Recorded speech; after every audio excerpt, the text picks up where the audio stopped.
كوارث الصحة خرجت حدود المغرب، واليوم وفد قطري خرج كاعي من مستشفى اسفي اللي بناوه بعد ما حطوا فيه 20 مليار وجاو لقاو ما كاين لا طاقم طبي لا والو. استخدام ويسد مع التسعود اشياء غريبه. هنا شعر الراي العام يطرح مجموعه من الاسئله، نفس الاسئله هنا تطرح المساله اللي على القصه. شوف انا حاسب على جزء من الكلام. هو المساله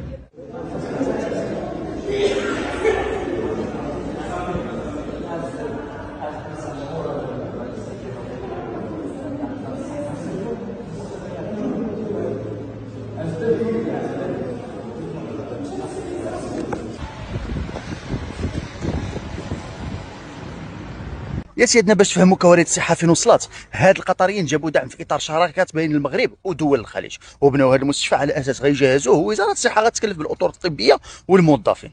ايوا بناوه وافتتحوه وخلاوه واحد المده، واليوم جاو داروا زياره مفاجئه ديال بصح ماشي بحال ديك الزيارات اللي كيدير وزير الصحه. ايوا ملي جاو لقاو الماتريال موجود والمرضى موجودين والبنايه موجوده، الفلوس موجوده، ولكن وزاره الصحه وموظفيها واطرها الطبيه ما كاينينش. ايوا دابا مبروك عليك يتسالاو على حكومه اخدوش، حتى الدعم والشراكه اللي كيخدم عليها ملك البلاد ويجيبها، هادو الا بقاو غيخربوا بابها.